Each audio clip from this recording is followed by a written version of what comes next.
The webinar will begin shortly.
Good afternoon, everyone. Thank you so much for taking time out of your Juneteenth holiday to be here with us for today's Stand Against Injustice webinar, Monumental Stories, Art, Justice, and the Power of Representation.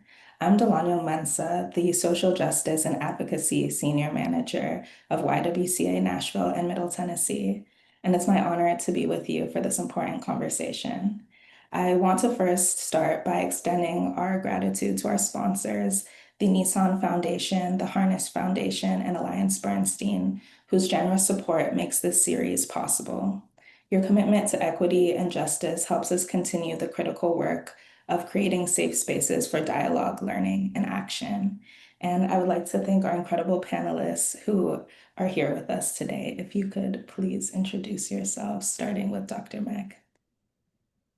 Hi, everyone. Happy Juneteenth.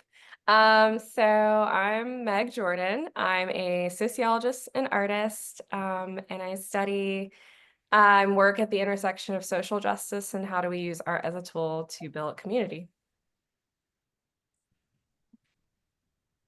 Alan, you can go next. Hi, I'm Alan LeQuire. I'm a sculptor. I've just put up a really big exhibition of my work at the Parthenon in Nashville. LeXander. Hi, everyone. I'm LeXander Bryant, photographer, visual artist based here in Nashville. Most of my work centers around the design and documentation of the Black experience. And finally, Michael. How's everybody doing? My name is Michael Ewing. I serve as the associate curator at the Frist Art Museum. Just a creative and someone who really navigates through the space and intersection of community-based work and really thinking around marginalized communities. So getting into the discussion questions, the first question is for everyone. So whoever wants to answer first, go ahead. But the question is, how can art challenge injustice and help shift public narratives around race, gender, and power? I think just from my personal experience, art not only has the power to change the narrative in communities, but it has the power to change the person that's actually creating the art. And so in my experience, I document under-resourced, undervalued communities, and I'm able to see the value. I've always seen the value, but you're able to learn, you're able to get to know the people. And I think just by getting to know each other and getting to know your neighbor, like you genuinely and you naturally build better communities. And so I think that it naturally happens when you have that dynamic of two people or a person and an artist and a community working together.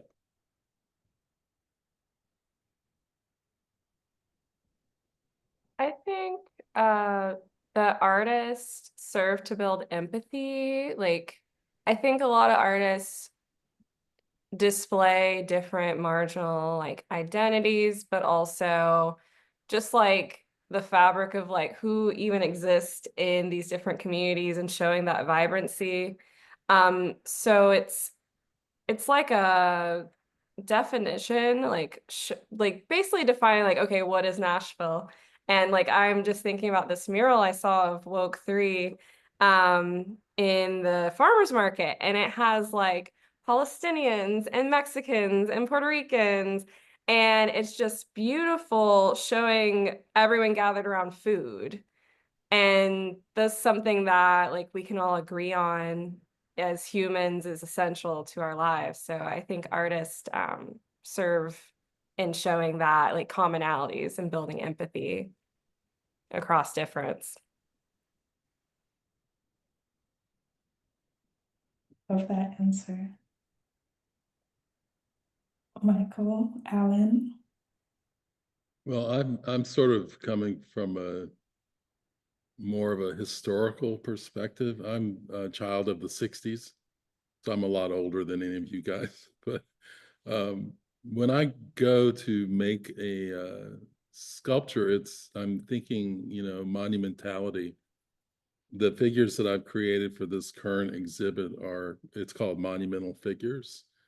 And some of the first people who came to mind were Fannie Lou Hamer, the artists who were activists back in the 60s, like Joan Baez and Odetta. Nashville's a music town, so I wanted these musicians represented. And it's been really wonderful to watch people engage with these and be reminded of how important these people were back then, and sort of sharing their own experience around racism or the fight against it,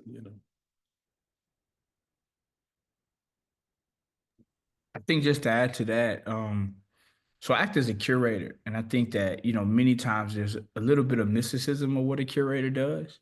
And I think one of the unique things that a curator is able to do is we get a certain level of access and intimacy with artists that the general public don't. And so when you're working with marginalized artists, I think one curators, which, kind of the etymology of the word curator is to care.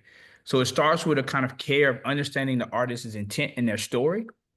And then the other kind of unique thing I think that a curator is able to do is to act as a bridge to the community, because essentially we are wanting to create exhibitions or experiences that manipulate an environment or space to allow you to understand the work or understand the thematic idea of what is coming across. And so I think one way is working with artists and just listening and helping them as they refine and define their identity and their story through their art, and creating opportunities for them to have exhibitions to kind of express that. I think on the other end, I think of a project I did with a community called Faces North Nashville with Carlos Partee.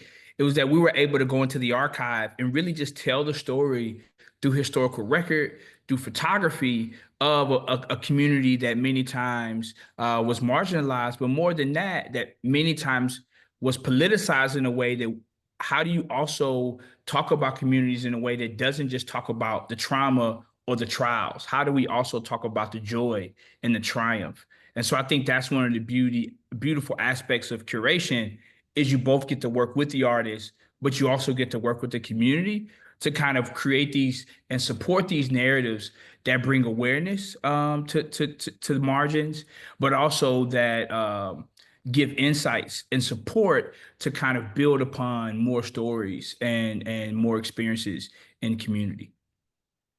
Thank you. Moving into the next question, this one is for Dr. Meg.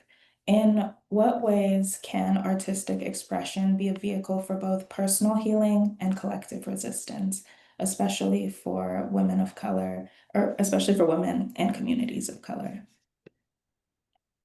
That is such a lovely question. Can you say it for me one more time? Yes.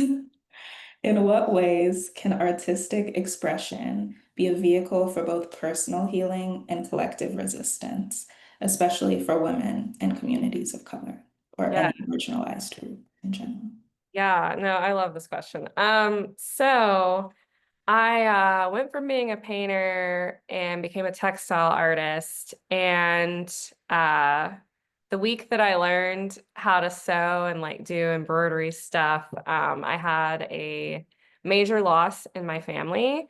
And also a lot of political things are also happening at the same time. So grief in the micro of my personal life, but also grief in like the macro of like the world feels like it's on fire.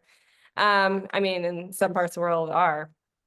So, I started hosting like sewing circles. I started just getting deep into my practice of slow and kind of like meditative work of just like sitting at my sewing machine and sitting with my thoughts and inviting others to make things with their hands because I think um, doing things with your hands and creating things is a great way of processing grief and coming to new understandings.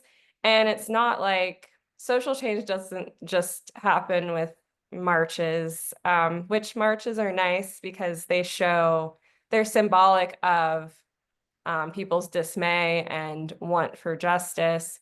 But it's these intimate ways of building community and healing yourself and making space for other people's healing is where I find it's like vitally important. And this has been true across like different like Black feminist movements. There used to be poetry clubs back that were like very popular in the 70s, 80s, 90s, and all kinds of things for people to do just that. Thank you. I really love what you said about the sewing circles and having something tactile that you're doing as a way of grounding yourself. So moving into the next question, that was very individualistic, not in a negative way, but moving to more of the public. This question is for Alan. Why is it important to honor stories of marginalized communities in public art, and what is the impact of that high-level visibility?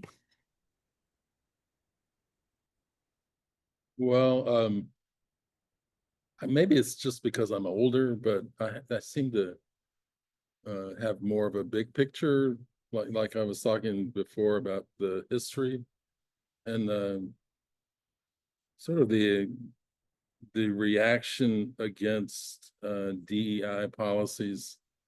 It felt so strange, and because I consider Black history to be American history, and I was too young to march in the 60s, but I still felt a part of it because it was every night on the news. We watched the civil rights movement happening, and I don't understand why anyone would want to deny the furtherance of that cause. And so a lot of the works that I chose to make for this big show were emotionally reacting to that. And so I was choosing figures. They're not really from the current marginalized community, but from the past, basically, and people that I think should be honored today, and I felt like they were being forgotten. So that was a big part of why I created these monumental statues of these people. Thank you. Moving on to LeXander, what is the responsibility of artists, institutions, and communities ensuring that art is inclusive, empowering, and accessible? You're still on mute. What was the last part of that question? I'm sorry. What is the responsibility of artists, institutions, and communities in ensuring that art is inclusive, empowering, and accessible? That's a great question. I think that we obviously need to work like in unison, work together. But I also think we have to grow. Like we can work together, but if we're not growing and evolving with the times, I think that it kind of gets lost and it becomes just a thing of the past. And so I think as artists grow, I think institutions need to grow. I think as communities grow and change, I think institutions and artists need to reflect that in the work that they create, the work that they show. And so I don't see those things as like separate things. I see it all as one. I'm just as much a part of the artist community as I am a part of the art institutions and the community. And so I see it all as one. I don't think you can have a thriving institutional or a thriving institution when it comes to showing art without artists. I don't think you can have, thriving artists without institutions that are willing to work with the artist and be inclusive. And I hope I'm answering that question in the right way and not, overlooking the inclusive part. But I think it really just boils down to, having the right people in place for all of those different factors to like just evolve and grow at not the same rate, but to just be willing to grow and change. Thank you. I guess I know the work that you do, but if you could share a bit about what you do and how it crosses these different communities, that would be lovely. It's still on me, right? It is still on you, and other people can also chime in.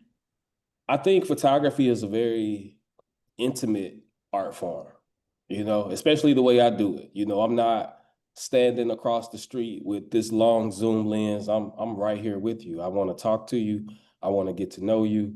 And so I think just by that being my process, it's like I'm putting myself in the middle of the community no matter what. As an artist and as a artist who wants to help other artists grow their practice, I've also created residency programs through Archive South, which is a community-based practice that kind of lives under my my personal photography. This is a more community-based practice that encourages artists, designers, documentarians to share their work. And by sharing the work, by creating the work, we archive our experience, primarily with a focus on the South. And so I think myself is creating those other avenues and opportunities for artists to show the work, to, learn about the work, to see the importance of art and institutions working together. And, it's just continuing to build relationships. Like me and Michael are really close friends. We were close friends before he became an art curator. He curated one of my earliest exhibitions.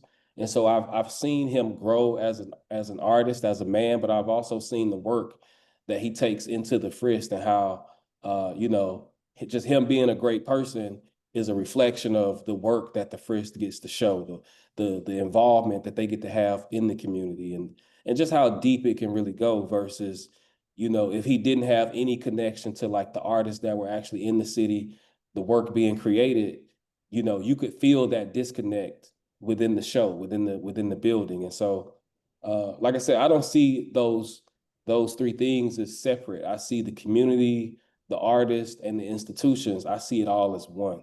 And you can't have any without the other. I love that answer. Does anyone else have anything to add? I'll just add right there. I think it's important. As LeXander said, he's a good friend of mine, but I think deeper than that, I think that LeXander has a particular way in ways he works with community that allow people to see themselves in different ways. And so I think there's sometimes you see artists that kind of capture communities in a way and they kind of depict them how they want to. I think when I've seen the photography that LeXander does, he's really able to grab the essence of a person, the essence of a community, and show the beauty back to that community. And so one of the things I remember this photo he did of this young lady in North Nashville hanging some clothes on a clothes line. And he told me he took a photo of her and then he printed it and brought the photo back to her and talked about the experience of like her seeing herself, right? Like this dignity, this beauty, like, you know, when I think about clotheslines, it's kind of this connection throughout the world. Wherever you travel, you'll see people that use that as a way. And so I think that's a really kind of powerful part. You know, even thinking about Alan's work is like, what he's talking about with monuments, I think he works in art as an artist in a very different way because monuments can say something. Their scale does something. And so even if you don't know, you know, Alan personally, you know his work in Nashville. And so knowing that he has that kind of impact, just knowing the thoughtfulness of like his show that he has now and just the public art that he has is also a really brilliant way of how you're looking at artists. And then with Dr. Jordan, being able to see how she is kind of engaging with the synthesis of mediums, like, you know, knowing her relatively new, watching how she's exploring and being experimental and kind of willing to take the things that she's feeling and dealing with her personal, but also blending these different mediums in such a courageous way that I think allows, when we think about inclusivity, it's not just around other people, it's also different aspects of ourselves or of our beinghood, of our personhood. And so I think that, you know, these artists that are here today, I think they do that in very different ways. And I think that's important, that sometimes we kind of look for inclusiveness in a very cookie cutter way. And we have to be unique and nuanced to how we look for that in artists, how we look for that in community, because it may show up in ways that you may not recognize or may not be traditional. And I think that's what's really beautiful and brilliant about these artists here is they all show up in their own ways uniquely. And I think that complements. So it also pushes people to think of ways that they can be inclusive. Institutions think of ways they can collaborate with artists because each artist and each institution is different. Okay, I'm really enjoying the discussion that's coming from this question. I wanted to ask Alan the same question since you have been a part of the Nashville community for, I think, the longest out of everyone here. So I'll reiterate the question. What responsibility do artists, institutions, and communities share in ensuring that art is inclusive, empowering, and accessible?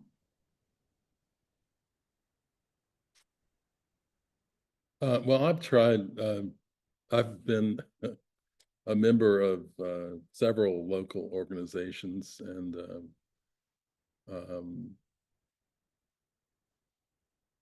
in the community I grew up in,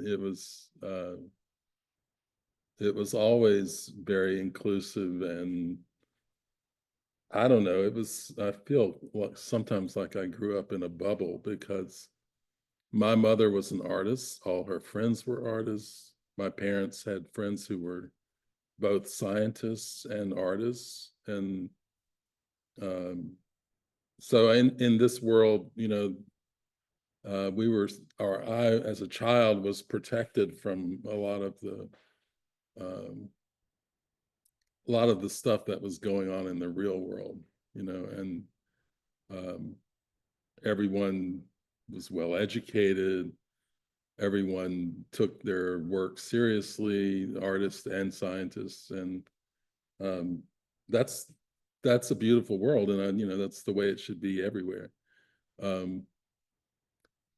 But throughout my career, I've been a member of the Artist Guild, the Nashville Artist Guild, back in the day, and then we started an organization called VAN, the Visual Artists Alliance of Nashville. And, you know, all of these organizations were a way for artists to get to know each other. And they're, of course,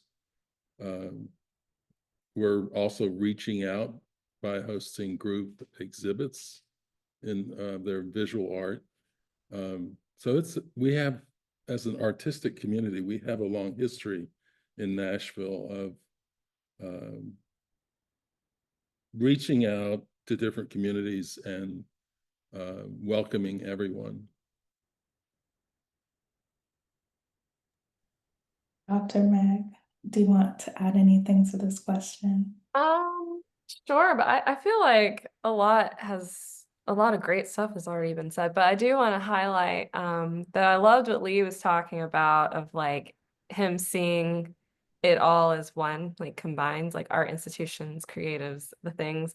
And I think that really touches on the fact that like the creative community, along with the communities that we serve, is an ecosystem, and the health of one part impacts the health of another.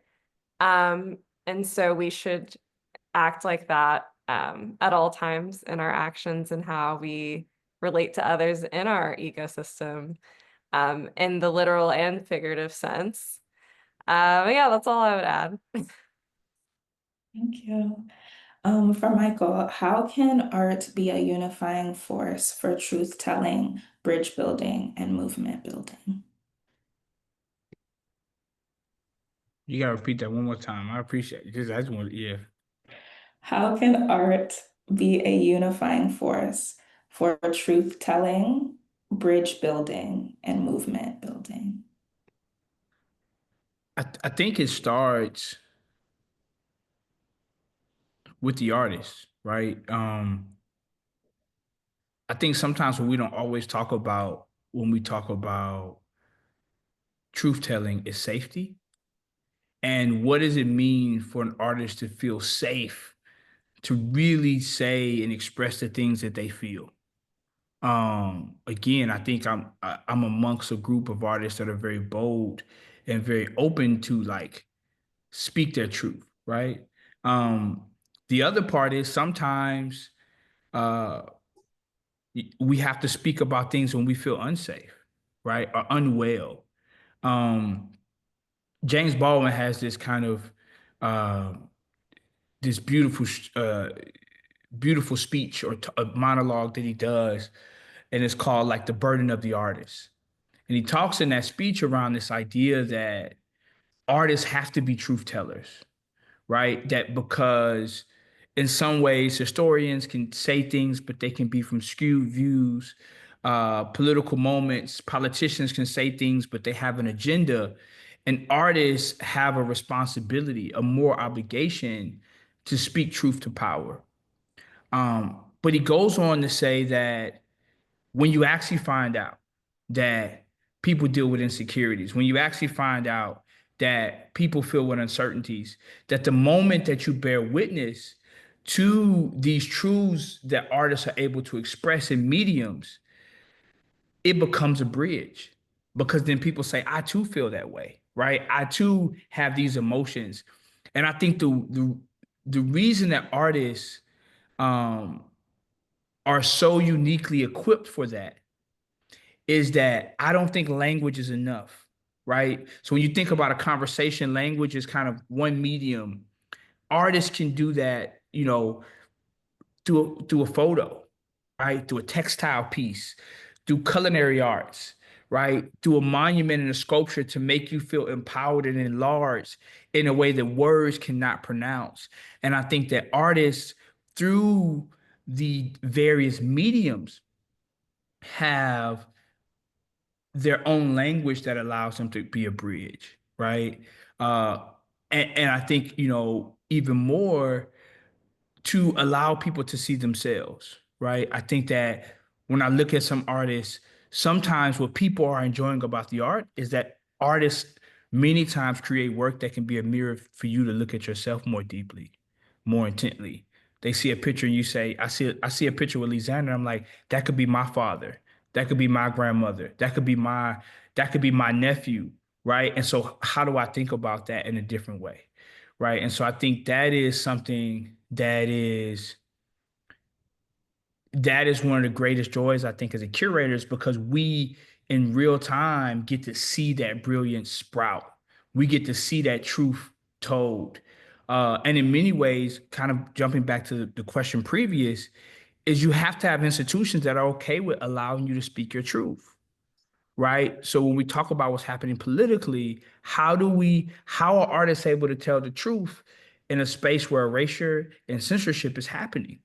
And I think now more than ever, artists are needed more than ever. Like if there's any time, if you go back to any political period, if you go back to any period where there's been a medium or there's been a collective body of people that can contribute something in a profound way to the expression of truth, you can look at artists, you can look at political cartoonists, you can look at film, you can look all of these things. And so I think it's not just, I talked about some ways they are a bridge and they are telling the truth, but I think it's our responsibility, institutions like the Frist Art Museum and other institutions, to support those artists in their truth telling, right? And to make sure that they feel safe in telling the truth. There's one thing that's, sometimes we don't think about what artists actually have to put on the line to speak their truths and how that truth can have real livelihood effects, right? And so, in tandem with truth telling, in tandem with building bridges, has to be a level of security, safety, and support. I really loved that answer. I think something that stood out to me was the fact that artists are needed now more than ever. I think everyone to a certain degree is a creative person, is an artist in their own way. And it's important for us to tap into whatever that means for ourselves. Moving to kind of a different question. This panel has more men than women, and I thought it would be important to talk about that. So how are you specifically, and men in general, using your platform, whether it's in the work that you do, the art that you create, or your leadership roles, or your community work, to center women and other marginalized communities that you're not part of, in ways that are meaningful and also respectful? I guess I could go first. So, that is a great question. I'll explain and I guess, so I'm in a few leadership roles. I'm on different boards. A lot of people don't know or notice that women are underrepresented in certain mediums, or certain mediums are seen as, they're devalued because they're associated with women. I think that's taking a turn of textiles are real popping right now, so people are respecting that. But there's a lot of things about I don't know. It's like telling people there is an issue, and then I was in a show where I was the only woman and the curator didn't notice. And I was like, hey, let's have a conversation about this. And it wasn't intentional. It's just kind of what happens in some social networks. Same thing with Black artists, of you're being the only spot in the room, as my mom would say. And people, white folks won't notice. But yeah, in my own work, Lee and I are in a show that opens tomorrow at John Early Museum Magnet Middle School, which is a mouthful of a title. And it's a project with Urban Green Lab that is spotlighting oral histories of different Nashvillians, both housed and unhoused, about environmental injustices, climate events, and also solutions. And half of the stories are from unhoused Nashvillians. And for that, instead of I love we're centering unhoused people, but I didn't feel like I had the right to make art to tell their story. So I brought in other people who are actually in relationship with these people and know them firsthand. And I didn't think the curator would be down, so I was gonna try to do it in secret.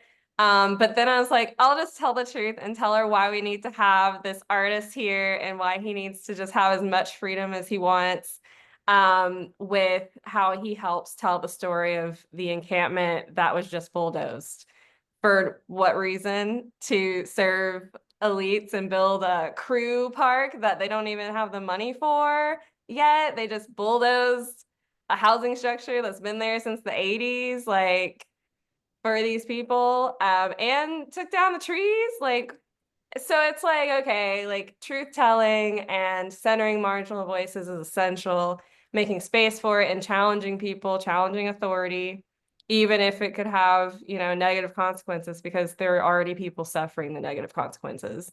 So it's gonna happen. And it's like a risk and reward thing. But anyways, I will leave that and let someone else answer. I can repeat the question.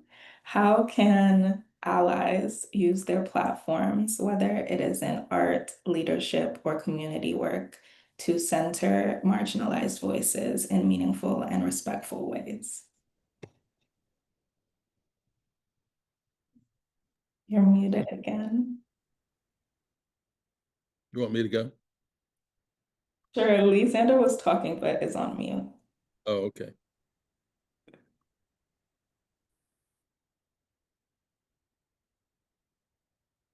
They're still on mute.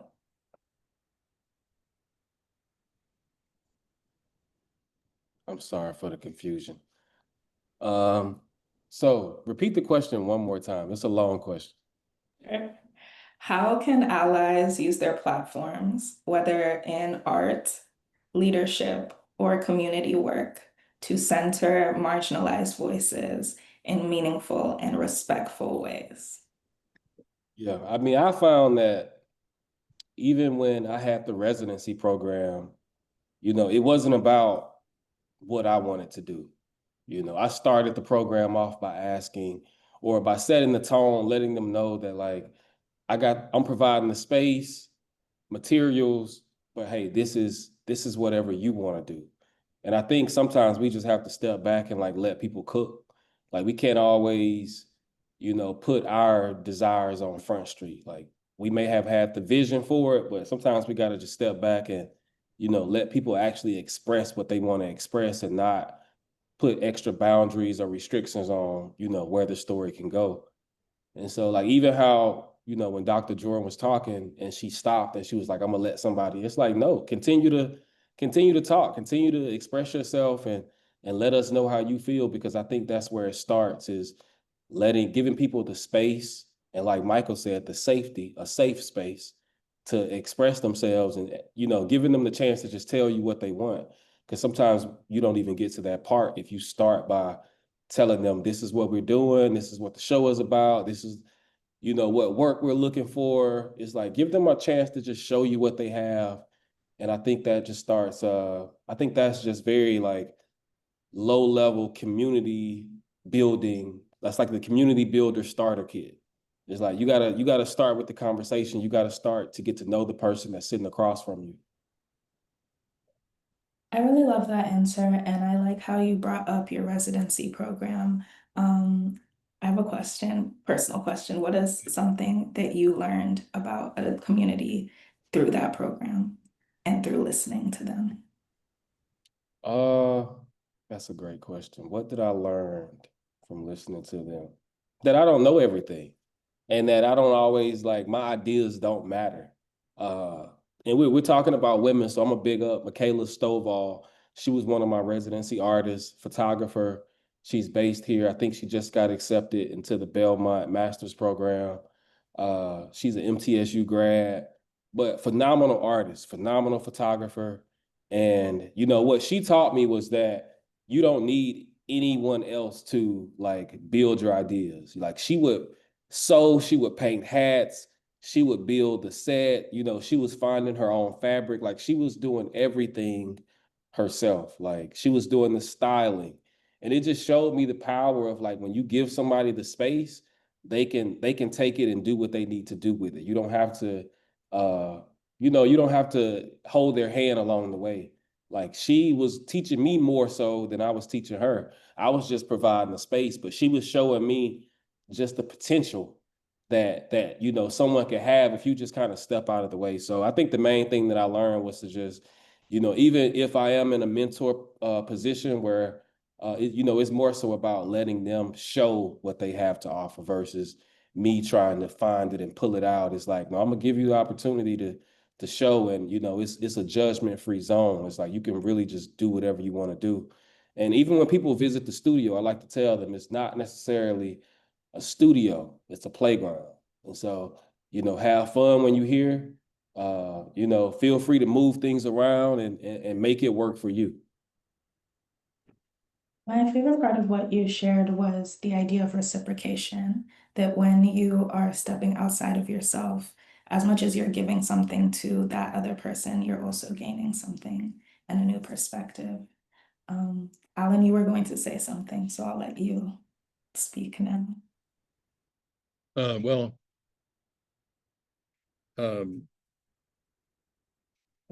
started out in the 80s when I got out of school, wanting to honor women and make monumental statues of women, but not generic women, but specific women.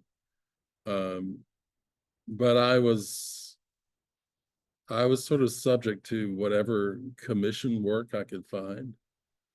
So, I made portrait statues. I made portrait statues of a lot of dead white men, because that was the work I could find. But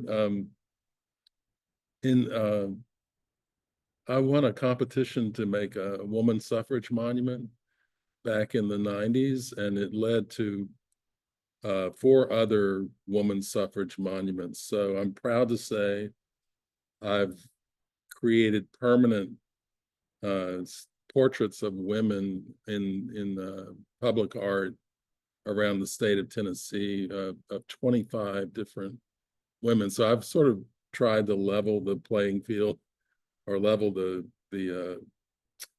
monument discrepancy between male and female figures. And then for this current show that I've got at the Parthenon, the more I tried, when I was in the planning stages of that, I had some, male figures that I thought I wanted to make for that show. But once I had made the models, I realized they didn't fit in anywhere, because the Parthenon is really a temple that honors women. There's that giant one inside there, Athena. But in my history perspective, all the people involved in me creating the statue of Athena were women. And so the temple sort of feels like a monument that honors women. So I eliminated all the male figures, and it's now a show of 32 different portraits of women, including most of them are twice life size or a little bit larger. So they're honoring our female athletes, some of our Olympic heroes, and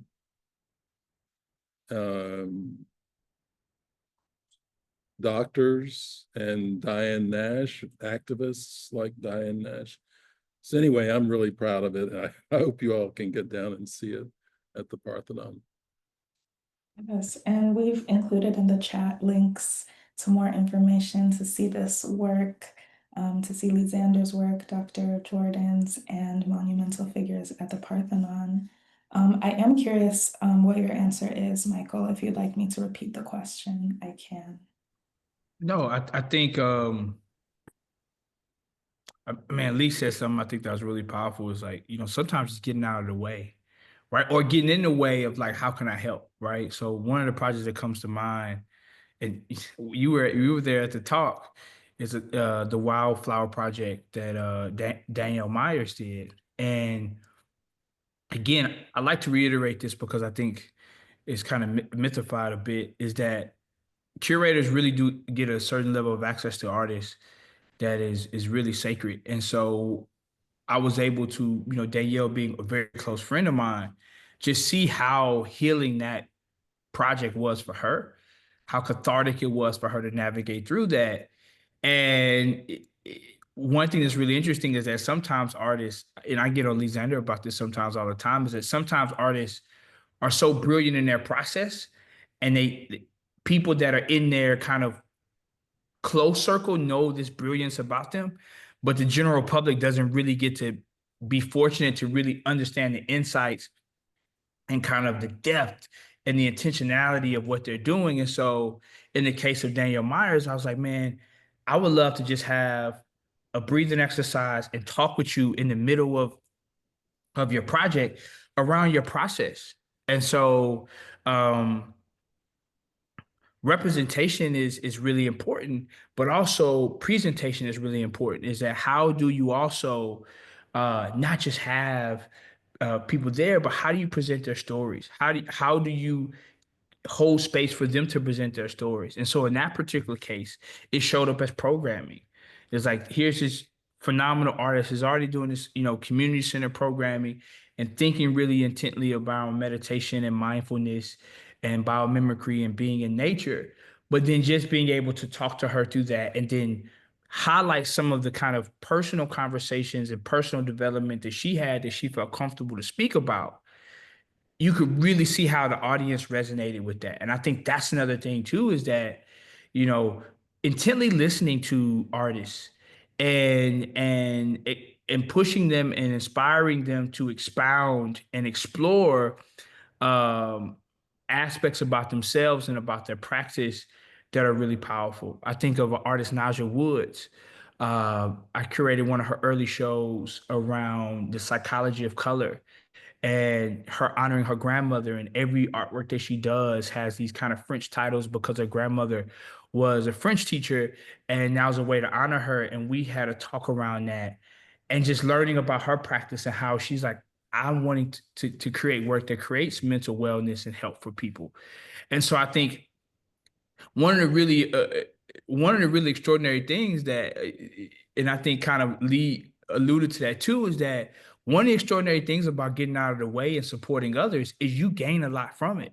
So that's the really kind of crazy part is actually when you decenter yourself and you actually intently and intentionally create space for others, you are better for it. They are better with it. The community gets a better version of it.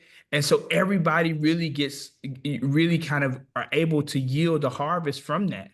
And so I think that's the really important part. I think if institutions, communities, kind of like thought leaders, if people know more that actual deep collaboration and decentering that actually get in marginalized stories, that like engaging with women artists or women identifying artists really empowers what the project can be and what it can do.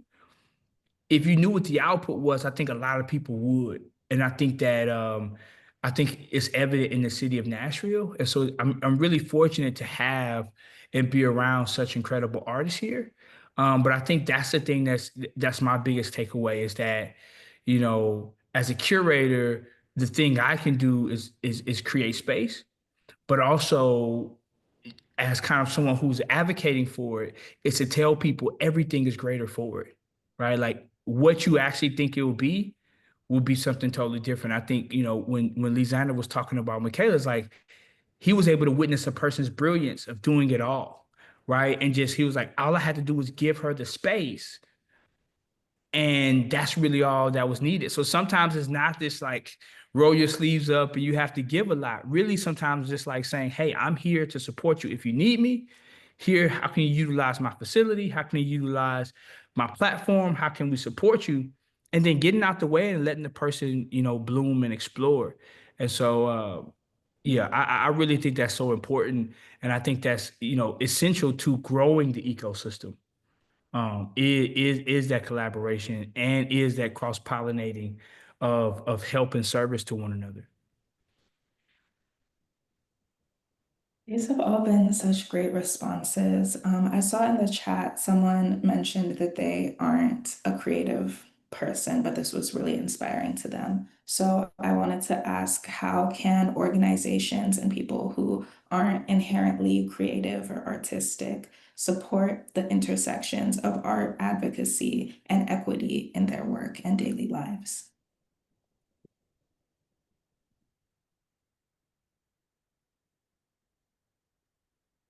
I just want to challenge that for a minute. I think people are very quick to say, I'm not an artist. I'm not a creative. I'm not a creative person. I want to say to anybody that's listening to this that observation in itself can be an art form. So if you have the capacity and the literacy to see the beauty in something, to see the beauty in artists, that takes a certain cognition of creativity to even be able to understand that, right? And so I challenge that, I'll give you a perfect example. I was talking to someone who works in the sciences. So like when I say cross-pollinate, like cross-pollinate is a very scientific word, right? Language is a beautiful way that we use these different ways, right? Lee said earlier, boiling down. Like, that's a term. Where did that term come from? Boiling down, distilling something. It's a very scientific term. And so I think that we have to, I want to empower everyone who's listening is that the moment you say you're not a creative and I'm not artsy, and most artists here may know that people say that all the time, you instantly make yourself an outsider and don't allow yourself the participatory access to be a part of the entire process. And sometimes artistry isn't always output. It isn't because you create something. Sometimes artistry is being a thoughtful participant, is asking unique questions, is giving, and maybe the artists will agree, artists feed off of that input, right? What is public art if the public doesn't respond to it, right? So they actually become a part of the artistic process. What is a photo if the subject isn't there, right? And being who they are in the world, right? So I just slightly want to jump in to challenge that, because if you are in this talk and that artists are talking, there's a creative sensibility in you, because you wouldn't be on Juneteenth at noon being here. So I just want to throw that out there really quickly, is that I think we have to be very careful with our language, and marginalizing ourselves as humans and our creative capabilities and capacity, because it doesn't show up in the way of like a painter or a photographer or a sculptor. That your artistry may be in your observation, your artistry may be in the poetics of how you think, your artistry may be in the questions that you pose, right? And so I do want to challenge people to say, if you're not an artist, why not? And if you don't think you're an artist, think about ways that you explore and think and live like an artist. And so I just want to kind of deposit that to the chat, because that's something I hear people, that's like their opening line when they meet artists sometimes, like, hey, I'm not creative, I'm not an artist, but I love your work. And I just feel like you really already other yourself and put yourself outside of the process.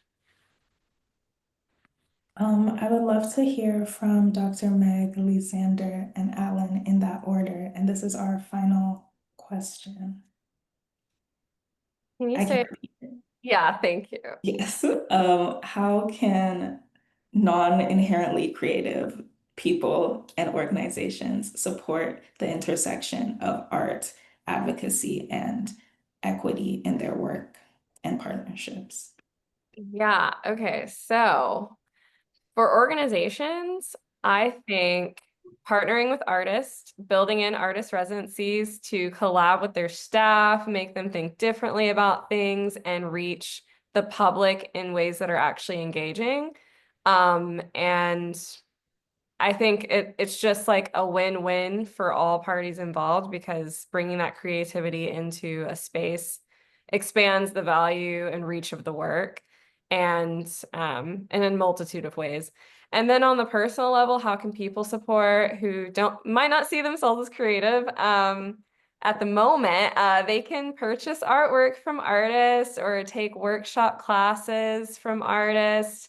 They can promote them on their social media, so their other friends who might have a little bit more money can buy art from the artists.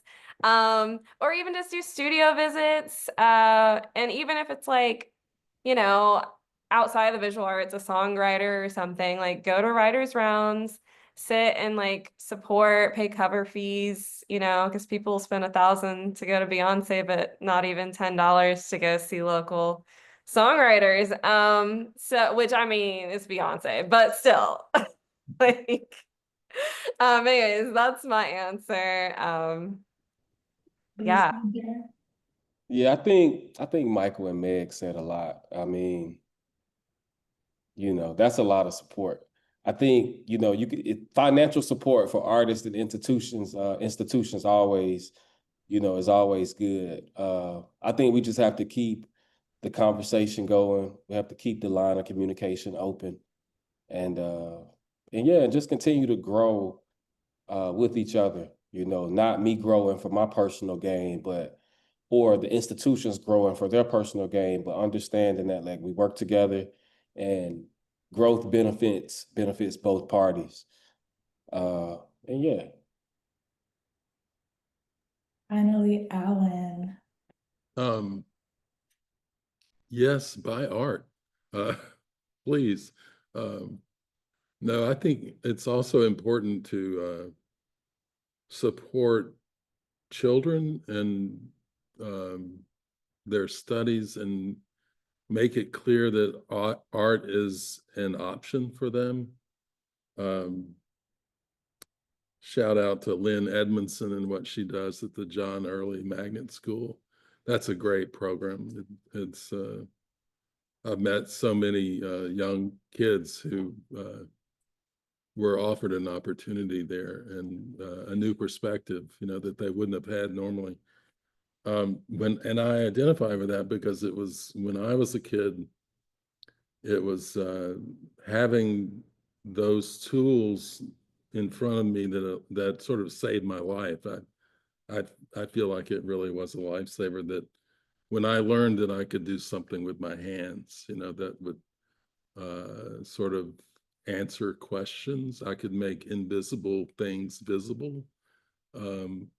Emotionally, it was a savior. So anyone can create those opportunities by supporting programs like the John Early School or anything. If you just show kids that art is a normal alternative, to whatever they're seeing on their screen, whatever.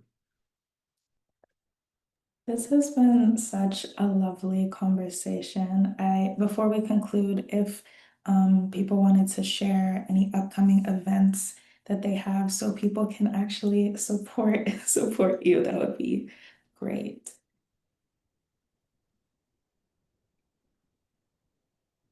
Hey, I'm a working artist, so book me, all of that, photography, design. Again, I love telling stories that center around the Black experience with a focus on the South. I have a exhibition coming up in November. It's titled Dirt Road Baby. It's a meditation on Southern identity. It's going to be a beautiful show, a lot of beautiful components to the show. Have some stuff popping off next year as well. But again, I want to go back, if we have time, to the person that said they're not an artist. And I would say I wish that when I was younger or before I considered myself an artist, if that I would voice my opinions about what I saw in the community and what I thought could be changed and what I thought could be different. And I think that if you're on the outside and you don't see yourself as a creative, if you're not actively making art and that's not what you want to do, I think, talk to community leaders, talk to politicians, talk to the artists in your community and tell them what you see, tell them what you want, tell them what you're thinking. Because again, it's a reciprocal process. It's hard for me to create if I don't have people that can be subjects, or if I don't have a community that has a story to be told. And so I think, don't be afraid to use your voice.